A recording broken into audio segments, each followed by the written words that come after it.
Hello, everyone. My name is Sylvain Rochon. I'm the Paradise Engineer and the co-founder of the Alliance for Extraterrestrial Diplomatic Contact. This is the episode number 20. I plan to have 20 episodes, and this is the conclusion of this series. And I want to conclude with the topic of interstellar harmony and how do you get there? So throughout my career, I've always been proponent to take action. And this is, in fact, why I wrote and published a book in 2018 called Engineering Paradise. Meaning, if you want to create a better world, a paradise, or something that is similar to or close to utopia as we can, you have to take action. You have to create it. You have to craft it. You have to design it. You have to intentionally make it and bring it into being, essentially. And how do you do that? It sounds very complicated, but fortunately, we have a lot of assets on the planet. We have over 8 billion people. That's a lot of people. And they can take a lot of tasks that are in the minutiae and the machinery, let's say, of engineering, something like this. Some in politics, some in economy, some in education, and so on and so forth. So you keep doing what you're doing with intent of creating something better. You're already doing something really important, because there's a lot of moving parts. And especially we have to change our minds, change how we see the world, see it in positive light, seeing other people as part of the world, as beneficial to us and others. So that's part of it. And the other part is more unifying, let's say. And the other part is love. You have to love yourself. That means to give to yourself what you need. And you have to love others. Give without expectation to others what they need.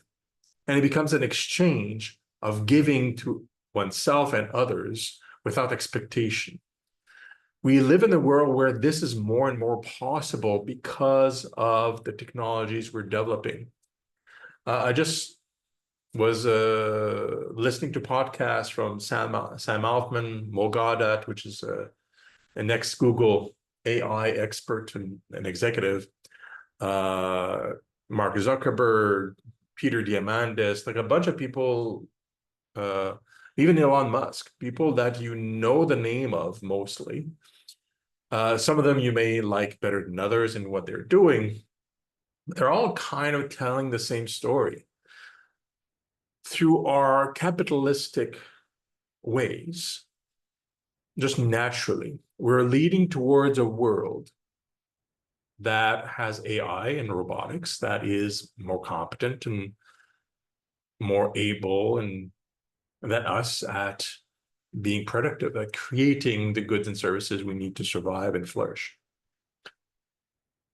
And this is important because it will lead to the collapse of the current economic system by itself. We are currently in a boat all together, and it's leaking. It's been leaking for a while, and now it's on the verge of floundering. But we have amazing technology that we've developed where we could carry this boat and keep fixing it. But also, this technology allows us to see that there is a better way than being on a boat. We can actually reach dry land and flourish there in a much greater arena, something much bigger than this small boat. This would include travel to other stars, meeting extraterrestrial civilizations, collaborating with them. They're waiting for that, right? On their own. And the best way to build the civilization that is beyond the boat is to reach land, and you need to ditch the boat. Can't use it anymore. It's too small. It's something of the past, and it's limiting, and it's floundering, and it's leaking, and all that stuff. Dry land is safer, better, more nourishing, more natural. This is where we're going with artificial things, our technology. We're able to create a world where, on our own, where we can ditch capitalism and live in a world where everything is basically commodity and free. Everybody can have a yacht, as a Mogada says in the interview yesterday, because a yacht would cost nothing. Robots and AI cost energy, but energy can be taken from the sun, nuclear fusion, all sorts of sources, which we're developing in a massive amount now because of the demands. And it does all the work. It does the resource extraction.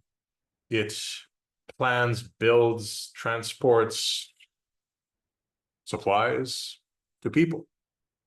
8 billion of us, or 10 billion, in a number of years, if we reach that cap. And then there's the extraterrestrial angle. They are waiting for us to become wise and to reach a point where we're not in conflict with each other, where what dominates is love and collaboration. We're on the cusp of that. There's still conflicts, major and minor, on the planet, and there's always going to be some conflict between individuals. But from a bunch of studies, I've researched myself for my past book and also more recently, if you leave people in a world where there's no chronic stress, if there's no fight for survival, like working, otherwise you are in a position of poverty where you have to chase your next meal, that kind of thing, that kind of stress. If you don't have that, it's provided by robots and automation. People just want to love and be loved. And that means giving to each other and themselves what they need and not bothering each other, not fighting each other. And so politicians would have a really hard time convincing people to act otherwise. And through the internet, we're acquainted with almost anybody on the planet and elsewhere. So we're familiar. It's hard to go to war against barbarians that you know. So to prepare for interstellar harmony, all the work is on planet Earth. Create this system, this, let's call it a paradise world, where people don't need to worry anymore. People can focus on love and friendship, education, entrepreneurship, exploration, whatever they want. And everything is kind of designed, created for you because of the systems we built ourselves for our own civilization. And then other civilizations come in and they can show us how they've done it and what they're doing. And then those become examples. And then we collaborate with them as equals with love in the same way. That's how you get there. Love yourself and others, and work intentionally in the world, in your current capacity, towards building a better world. We all do that. We'll get there in just a few years, not long. So that's my challenge to you. Look at your current life and how you're living and how you're thinking, and convert that as much as you can towards those goals. And we'll all get there together. Thank you so much for being with me on this journey. And I'll contact me and comment. And if you want to be active and do something in the world, I'm in it. And so are you. Goodbye.